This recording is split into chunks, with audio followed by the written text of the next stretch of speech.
Face à Face Santé, le podcast de la santé en mouvement. Bonjour à toutes et tous et bienvenue dans ce nouvel épisode du podcast Face à Face Santé. Aujourd'hui, 3 experts dans leur domaine, convaincus de l'intérêt de l'utilisation de l'intelligence artificielle et du numérique en santé, ont accepté de répondre aux réticences, mais aussi aux questionnements d'Aurel Bonnet, médecin généraliste praticien à Lyon. C'est à vous la parole. Alors, Aurel Bonnet, je suis médecin généraliste, installé sur la ville de Lyon, avec un exercice de médecine générale assez classique dans sa variété de profils, d'âge et de motifs de consultation. J'exerce également un jour par semaine à l'hôpital de Vienne, en Isère, dans un service, d'EHPAD hospitalier et je suis ravi d'être ici, aujourd'hui pour cette discussion. Avec l'arrivée des nouveaux outils, de l'intelligence artificielle, de nombreuses questions émergent dans leur application au champ de la santé et je suis curieux et intéressé des nouvelles avancées à venir et pour autant, je ne cache pas, certaines réticences quant à leur application, à mon domaine d'expertise qui est, la médecine générale. Alors j'ai bon espoir aujourd'hui de trouver beaucoup de réponses, à ces questionnements. Heu, pour commencer, je souhaitais demander à nos différents intervenants, quelles applications vous voyez pour chacun de ces nouveaux outils dans le champ de la médecine? Comment vous imaginez que cela puisse changer, notre exercice de la médecine? Merci Aurèle. Moi je suis Clotilde, je suis cofondatrice de PulseSafe. Notre métier chez PulseSafe depuis 10 ans, c'est de rassembler la connaissance médicale, fiable et à jour, activable en consultation, pour, aider les médecins à, prendre des décisions, fondées sur les preuves, sur tout ce qui est en périphérie de leur zone, d'expertise et donc tout ça, on le fait grâce à des technologies, autour de l'IA. Donc comment est-ce que l'IA, peut aider, à notre sens? Bah, c'est enfin à mon sens, c'est se dire que la connaissance médicale aujourd'hui, elle est multipliée par 2 tous les 2 mois. Donc il y a aucun, médecin, humain sur terre qui est capable de tout savoir. Le médecin, j'aime bien dire que le médecin érudit est mort, c'est l'ère du médecin, augmenté et donc c'est laquelle l'IA offre la possibilité, hein, finalement d'aller, apporter au médecin, les informations, principales qui vont lui permettre de raisonner, d'exercer son raisonnement sur la connaissance médicale et pour la croiser avec la donnée du patient. Peut-être pour faire la suite des applications qu'on entrevoit aujourd'hui, je passe la parole à Pierre-Alexandre, sur les outils qui peuvent être développés? Ouais, bah, merci Aurel. Du coup, Pierre-Alexandre Dupont, je travaille dans l'industrie pharmaceutique. En tant qu'acteur de la santé, nous, on s'intéresse énormément à ce que peut apporter l'IA dans, la prise en charge des patients aujourd'hui et notamment, pour tout ce qui est, aide, d'outils d'aide au diagnostic, la fluidification du parcours de soins, notamment dans un environnement où la démographie médicale a énormément chuté, dans les dernières années. On y voit un vrai intérêt, pour permettre, aux patients d'être mieux pris en charge, dans ce nouveau contexte, dans ce nouveau environnement. Merci Ouais. et peut-être pour finir les présentations, je passe la parole à Wassim pour son approche du numérique en santé.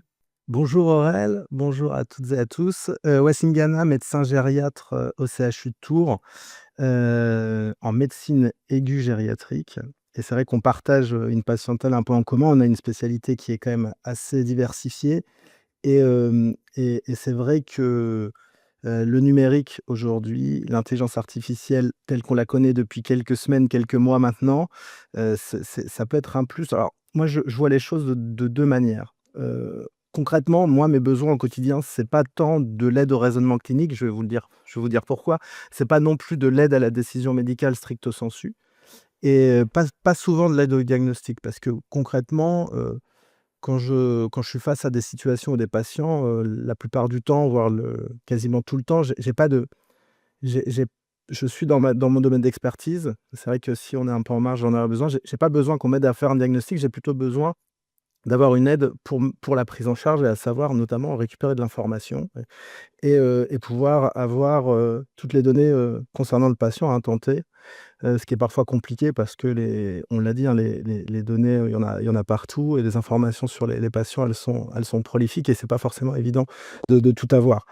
Hem, la chose la plus importante pour moi aussi, de savoir, c'est que le raisonnement clinique, bon, on en reparlera peut-être après, c'est quelque chose qui, en fonction de l'endroit où on exerce, un petit peu différent. Nous, en médecine générale, Aurel, on a beaucoup d'incertitudes et en médecine gériatrique aussi. Alors, comment on prend une décision en situation d'incertitude? Ça, c'est quelque chose que l'on apprend et c'est pas les systèmes experts qui vont nous l'apprendre.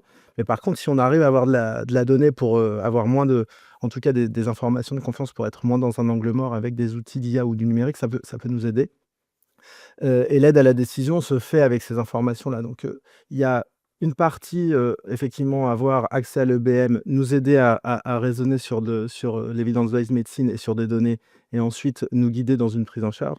Mais il y a aussi, quelque chose d'hyper important, c'est d'avoir ces données synthétisées, avoir ces données dans un environnement de confiance pour qu'on puisse savoir, qui les a faites, qui les a fournies et éventuellement où est-ce qu'elles sont stockées et ensuite, éventuellement prendre des décisions ou non. Ça c'est le quotidien, d'un médecin gériatre et vraisemblablement d'un médecin généraliste aussi. Moi, ça m'amène à la réflexion de comment on va au quotidien, moi, dans ma pratique, dans mon cabinet, utiliser ces outils. Si on se questionne d'abord sur ces aides au diagnostic, je réfléchis beaucoup à ce qui, pour moi, est pilier de mon exercice, qui est, la relation interpersonnelle et le temps qu'on peut y dédier.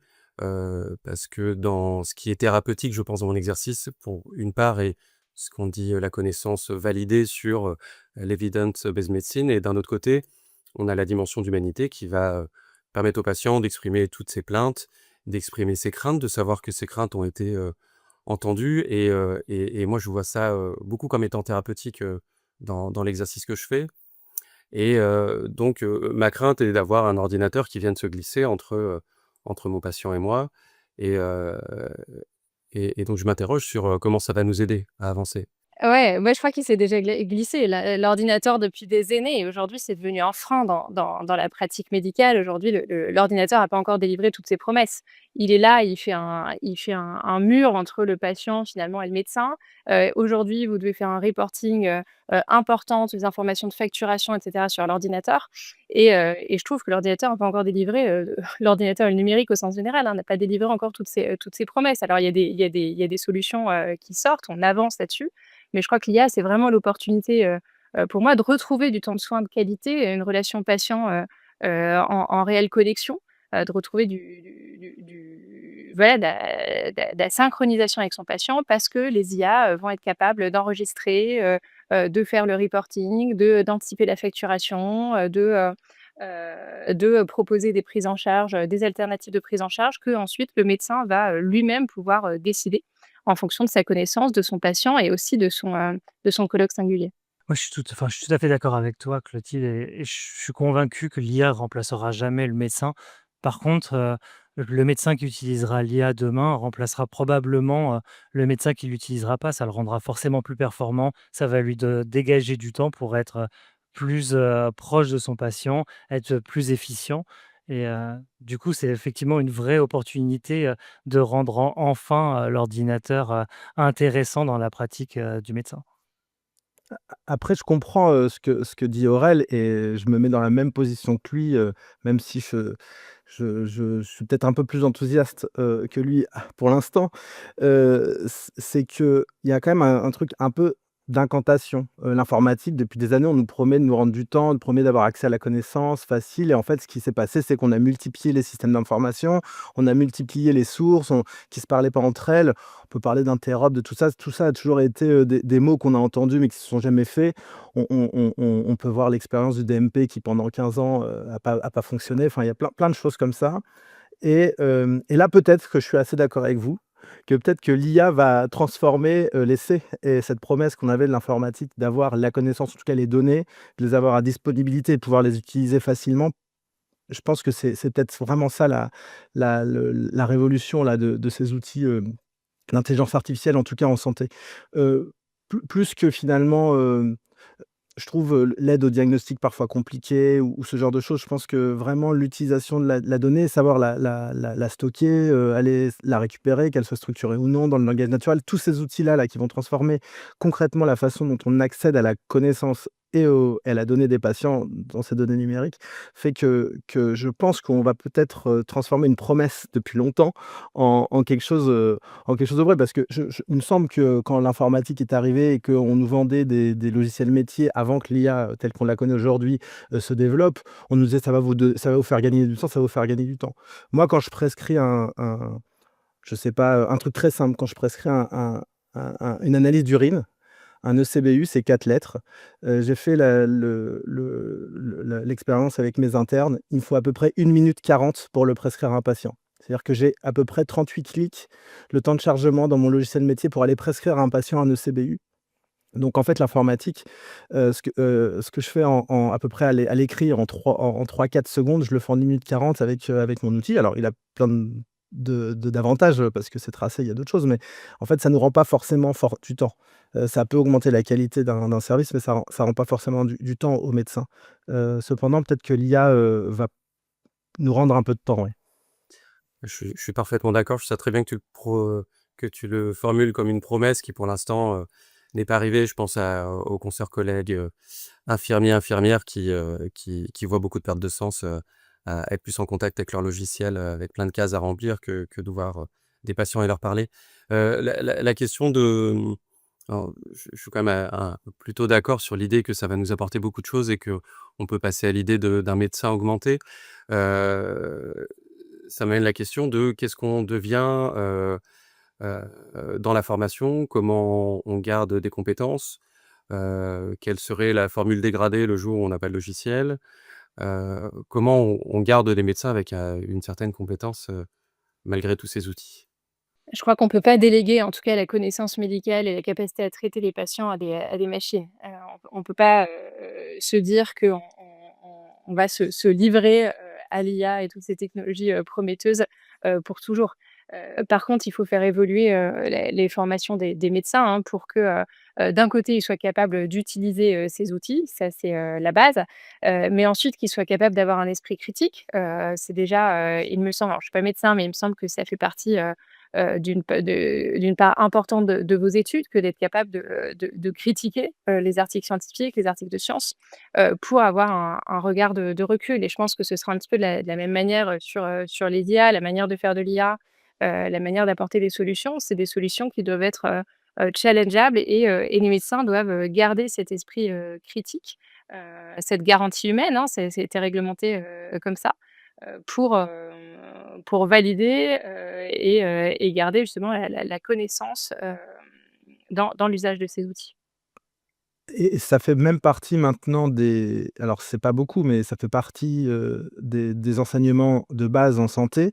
Et je dis bien en santé parce que c'est pas forcément que les études de médecine, mais c'est les études en santé telles qu'elles ont été réformées depuis quelques années, avec un UE libre, enfin pas libre, un UE obligatoire pardon, de 28 heures. C'est pas beaucoup sur ces grands concepts, de numérique, au sens très large, avec bien entendu un peu d'IA.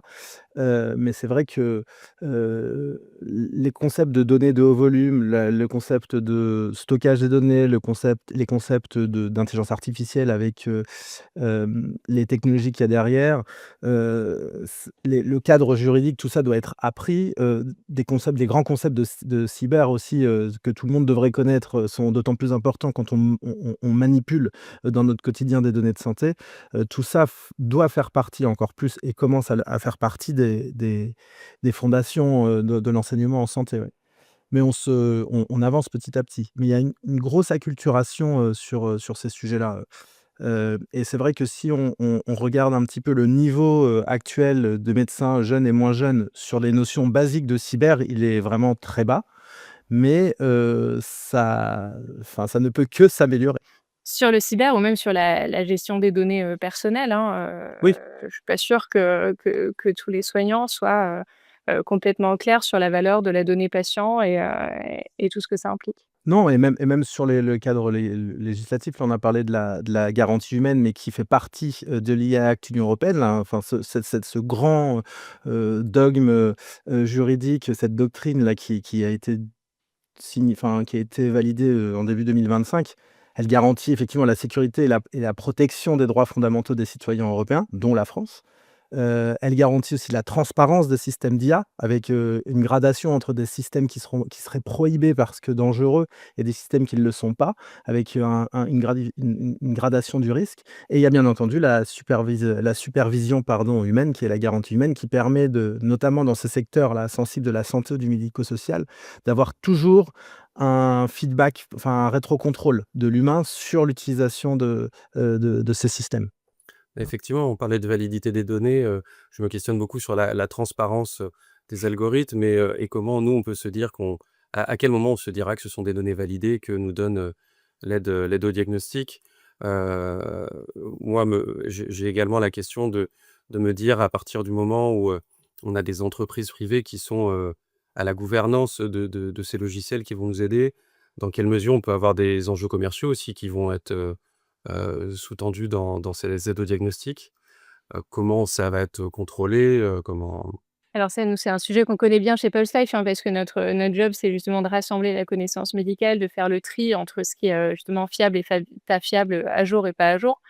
Donc on se base sur l'impact factor, hein, et notre enjeu, c'est toujours indiquer la source, de ce qui est, de chaque document, de chaque contenu, de chaque paragraphe, pour que, justement la décision soit prise, en connaissance de cause avec le bon contexte. Ensuite, effectivement, faire en sorte que, qu'il y ait pas de biais dans les algorithmes, ça c'est un sujet qui va rester, important et sur lequel, la législation n'est pas encore, tout à fait claire, hein, sur, comment est-ce qu'on garantit, des modèles qui soient propres. Et c'est pour ça, c'était intéressant ce que tu disais, garder l'esprit critique, ça doit rester la pierre angulaire de la prise en charge en médecine et à côté de ça, on a la chance d'évoluer dans un environnement en France extrêmement réglementé avec, toutes les lois RGPD autour de la protection des données qui, quand même nous protègent l'utilisateur, que ce soit le médecin ou le patient, de toute dérive. Oui, en France et en Europe, parce qu'il y a, au-delà même des données de santé, il y a une question de souveraineté et donc là, en l'occurrence, c'est souveraineté des données, donc il y a une vraie question sociétale. On a parlé de la doctrine là qui avait évolué et dans le bon sens en France et en Europe avec, cette loi, la l'IA Act et on se parle aussi quand même alors peut-être que pour les très, très grandes entreprises, ça représente pas beaucoup, mais c'est vrai que le non-respect de ces règles-là peuvent coûter très cher avec, je sais pas, quelques pourcentages de leur chiffre d'affaires et plusieurs millions d'euros donc normalement, les acteurs qui utiliseront ces systèmes, notamment en santé ou dans d'autres secteurs, à fort impact, ils auront un policier derrière eux pour vérifier que les choses se passent bien, sur le papier normalement. Mais je sais plus, c'est plusieurs millions d'euros, enfin quelques dizaines de millions d'euros en fonction de l'infraction, mais normalement il y a une surveillance, quoi. OK. Puis il y a toute la réglementation, dispositifs médicaux, hein, excuse-moi, toute la réglementation aussi sur les dispositifs médicaux qui est aussi là pour y orienter et pour, cadrer, le développement de ces outils, numériques en santé, et pour garantir, leur conformité. Je revenais sur, je me remets dans ma consultation au cabinet et les outils que je vais pouvoir y utiliser. Je me demandais, Pierre-Alexandre, comment toi tu vois l'utilisation de la téléexpertise, dans mon quotidien? Je pense que la télexpertise, elle apporte enfin, j'imagine que tu le pratiques déjà, elle apporte quand même une aide, notamment sur les diagnostics que tu as le moins l'habitude de faire où tu peux avoir l'avis, de spécialistes, dans ton pratique quotidienne de façon rapide et ça transforme, concrètement, la vie des patients également. On sait que la démographie médicale a été largement impactée sur le cours des dernières années et aujourd'hui, avoir accès à certaines spécialités, notamment la dermatologie, si je parle de ce que je connais, ça devient de plus en plus complexe et la téléexpertise a été identifiée, déjà depuis, la loi Ma Santé 2022 comme étant une piste de solution à ces difficultés qu'on rencontre aujourd'hui, dans le parcours de soins. Donc, aujourd'hui, ça aide déjà, un maximum de tes confrères, toi, j'imagine aussi et ça va continuer à se développer pour devenir de plus en plus intelligent et pour ça, l'IA, semble être une piste, très intéressante pour venir, enrichir cette télé-expertise. J'avoue que j'ai pour le coup très peu de réserves sur l'intérêt de la téléexpertise et typiquement dans les questions dermatologiques, je pense qu'on a énormément besoin d'aide là-dessus et que ça pourrait beaucoup aider. Et en J'avais quand gériatrie même une question un peu plus vaste, oui? Non, mais juste pour refaire un point sur la téléexpertise, moi, je suis de l'autre côté, du coup, je réponds à des téléexpertises, notamment en gériatrie, et tu vas peut-être me donner ton avis. Une demande d'avis gériatrique, en général, est beaucoup plus long et complexe. En général, il y a plusieurs questions intriquées, et donc, il y a téléexpertise et téléexpertise. C'est-à-dire que solliciter un gériatre avec une situation très complexe et des problèmes intriqués qui doivent être gérés l'un et les autres, pas l'un sans l'autre, c'est parfois plus complexe, et pour le requérant aussi, c'est parfois difficile de hiérarchiser, de synthétiser, ou alors de problématiser une situation, notamment en posant des questions, la question la plus importante, la deuxième question et la troisième question. Hem, En plus, par contre, il y a une évidence, c'est on a peut-être besoin de solliciter un gériatre pour qu'il y ait une prise en charge conjointe, et revoir un dossier pour améliorer le plan de soins, à 4 mains avec le médecin de premier recours. Et ben, moi, je me rends compte que quand on répond à des téléexpertises, il y a un peu de tout, et c'est souvent, très justifié, la demande, mais les demandes sont parfois mal formulées. Ou difficilement formulable, parce que d'une part, ça prend du temps, les dossiers sont grands, et donc la téléexpertise, celle qu'on la connaît avec une question, une réponse, une photo, une réponse, un examen, une réponse. C'est plus compliqué en médecine gériatrique, et là aussi, je pense que s'il y a une aide à la rédaction avec, avec un lien avec les outils métiers de cabinet, ou les dossiers médicaux des établissements, ou encore, le DMP, on pourrait améliorer aussi la qualité de la téléexpertise gériatrique. Alors, je parle de la gériatrie, j'imagine que dans d'autres spécialités, ça peut être aussi aidant, mais c'est vrai que mon quotidien, c'est ça, c'est des fois de reformuler, avec, le cercle de soins proche, et notamment le médecin généraliste, des questions, parce que les situations sont complexes. Tu as raison que la gériatrie est un modèle de complexité, et comme tu dis, où on n'est pas dans une réponse, simple, qu'on peut formuler avec une réponse, simple, oui ou non, on traite comme ça, on traite pas. Mais ça me fait penser que autant je vais utiliser des plateformes comme on connaît déjà Omnidoc, pour avoir de l'expertise sur un point donné, autant, dans des prises en charge complexes, j'aurais du mal, moi, en tant que généraliste, à me passer d'échanger avec un confrère gériatre. Sans doute parce que, comme tu dis, déjà, il m'aide à reformuler, il m'aide à peut-être mieux comprendre la question que je pose. Et puis aussi, c'est un temps qui va se faire de formation, où je vais avoir une réponse, où je vais progresser moi-même dans ma pratique, et puis où va s'instaurer un lien, où on sait qu'on va continuer à suivre ce patient ensemble. Et c'est vrai que sur cette télé-expertise-là, j'ai peut-être, plus de mal à envisager de parler à un logiciel. Encore une fois, le rapport humain reste central dans la prise en charge. Non, mais oui, oui, mais c'est vrai que c'est quand même une opportunité, aujourd'hui, ces plateformes de téléexpertise qui se déploient dans un cadre aussi d'échanger des données, en fait, dans un espace de confiance aussi. Donc, je pense qu'il y a un peu des 2, et effectivement, en général, il y a un échange qui se fait, très, très, très souvent, hein. Nous, au moins, une demande sur 2, voire plus, il y a un échange qui est un peu fourni avant de formuler, définitivement une réponse à la téléexpertise. Donc ça prend du temps à tout le monde, hein. Mais c'est peut-être gagner un tout petit peu de temps dans la façon dont sont formulées les choses à baseline, c'est au début. Ça peut être intéressant, je pense. En tout cas, c'est un truc qu'on envisage, et un truc sur lequel on bosse ici, au CHU, et notamment, sur notre plateforme ambulatoire, qui est en lien directement avec la ville, pour pouvoir avoir des téléexpertises de meilleure qualité. Donc on essaie d'améliorer, nous, notre côté, la téléexpertise en tant que telle, mais on essaye aussi d'accompagner et d'aider le requérant à formuler sa téléexpertise. Une rapide dernière question, vu qu'on est, on va approcher de la fin. Juste avoir en un mot, comme, tu parlais tout à l'heure, Wassim, de la promesse du numérique. Sur la promesse de l'IA, quelle faisabilité d'avoir de l'IA partout dans nos cabinets? On parle de la question écologique, on parle pour moi, d'avoir vraiment ces outils au quotidien. Je suis toujours étonné d'avoir des fax dans les hôpitaux publics, et j'ai l'impression qu'il y a un décalage entre la microchirurgie qu'on voit à la télé et les fax dans les services. Vous, dans quelle mesure ça vous paraît, réalisable, sur les questions informatiques, sur les questions logicielles, de bases de données, de serveurs, à l'étranger, d'enjeux écologiques, d'électricité? Je sais pas si quelqu'un veut se lancer là-dedans? Bah, moi, je peux commencer à répondre parce que c'est vraiment ma conviction, hein. L'IA, c'est la promesse de traiter plus de patients, des patients, toujours plus complexes avec un même niveau de qualité et en gardant le même nombre de soignants. Donc, c'est une opportunité qui est incroyable pour nos systèmes de soins et l'économie de nos pays.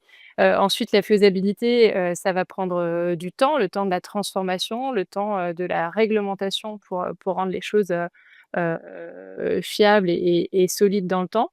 Et ensuite, évidemment, il y a toutes les questions écologiques, hein, liées à l'IA et l'IA générative, en particulier.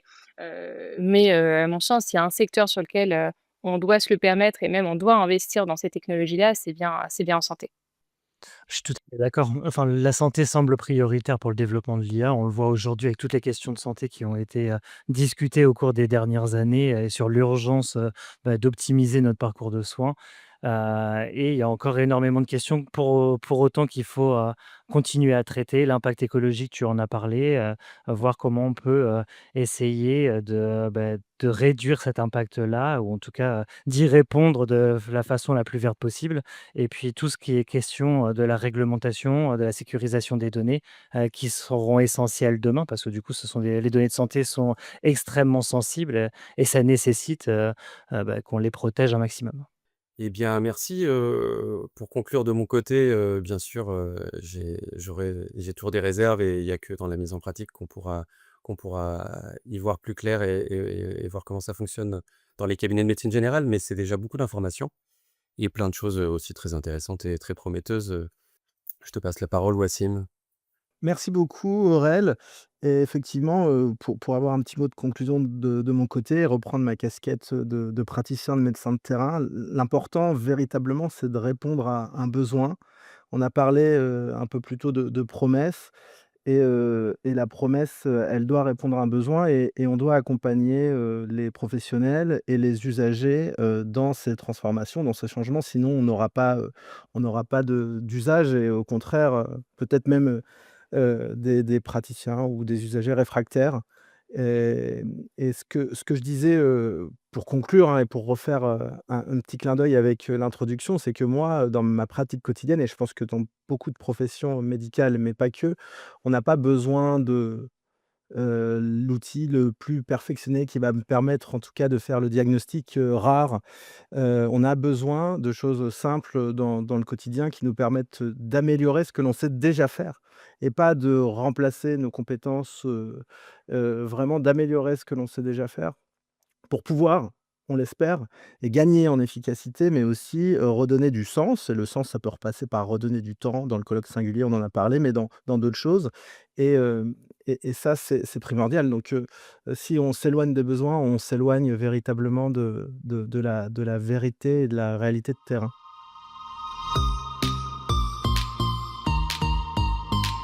Face à face santé, le podcast de la santé en mouvement.